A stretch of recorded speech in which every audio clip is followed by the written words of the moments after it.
Hey guys, let's talk about spacer types, from safest to the most dangerous. Hub-centric, the safest, less vibration than lug-centric, and I've run these things up to 2 inches, been great. Now we have lug-centric. These are kind of dangerous because they could shear off with the studs. That's where they rest. That's why they're called lug-centric. And then the most dangerous is where they call these adapters or just spacers. And these things have been outlawed in some areas because people would run them with only 2 or 3 threads from the lug nut onto their stud, and it would shear off and obviously cause an accident. You'll have 3 different kinds of spacers. You'll have your flat spacer. 1, 2, 3, 4. There. 8 for my truck. This is what is known as a flat spacer and a adapter. Very dangerous, and it basically extends out from your studs and just pushes the rim out further, making less of your lug nuts in contact with the actual studs, the threads of the studs. You'll have your lug spacer, and that'll have 1, 2, 3, 4, 1, 2, 3, 4, and there'll be 8 total, but for this case and purposes, this kind of spacer just sits on your lug nuts. Very dangerous. This one's even more dangerous because it's paper thin. At least this one is thick. This is a lug-centric spacer, and it's exactly as the name says it is. Basically, you bolt this to your stock lug nuts, and the lug nuts on the spacer are taking the place for your rim to be bolted to. Now, the last kind of spacer I want to talk about, and this is a hub-centric spacer instead of a lug-centric spacer. I totally messed that up. 3D drawing is not my thing. And then 1, 2, 3, 4, 5, 6, 7, 8. And this style of spacer actually sits on the hub of your vehicle.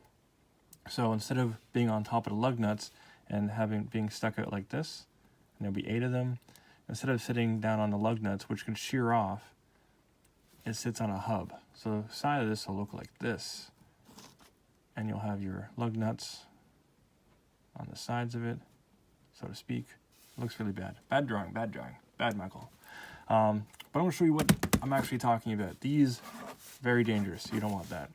These, you'll have vibrations, and you could have the shearing of your lug nuts if you hit a bump. Not good for off-roading. I've seen people use this, and they shear off their lug nuts. So again, I do not recommend these. I actually did run these for a bit on a car, and for the first 50 kilometers, it was awesome. After that, I had vibrations. Did not like them, took them off the car, sold these to a guy with a Mustang, and well, you know how Mustang guys go.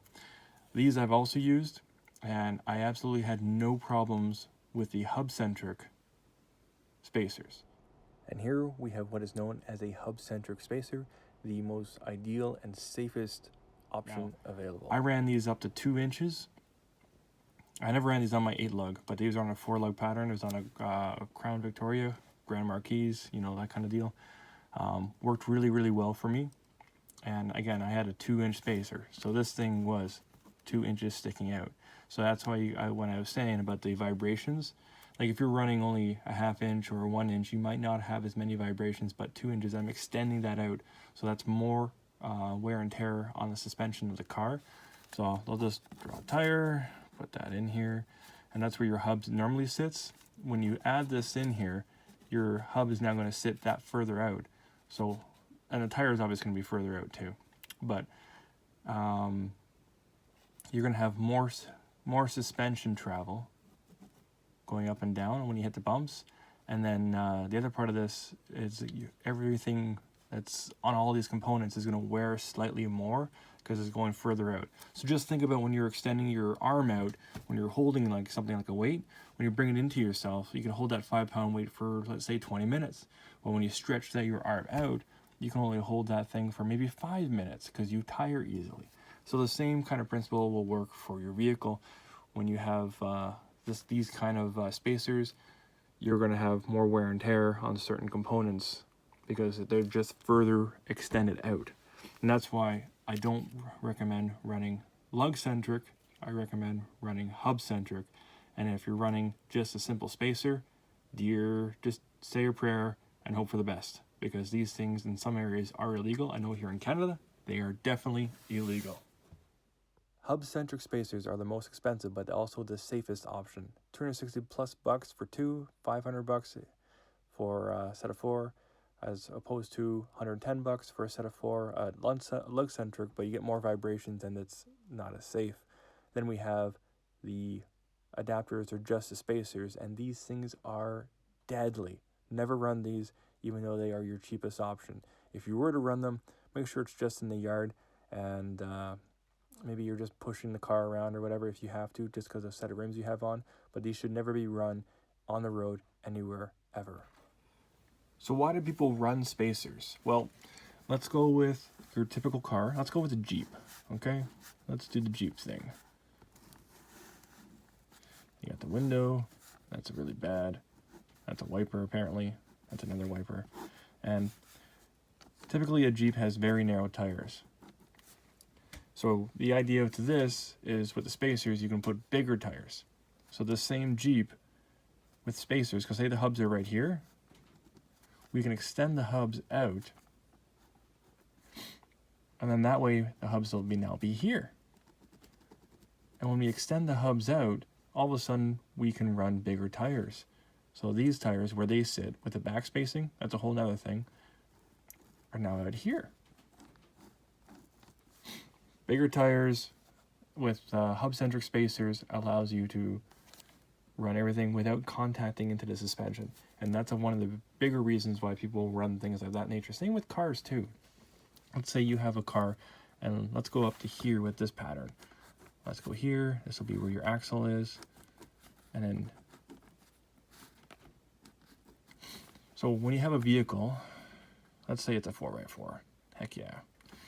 And you want to lower it, and then you want to widen the tires so you have a better grip on the road. One of the reasons why people do this is for more traction. So we effectively have where the hubs sit, and we want to raise this. We want to raise the tire width.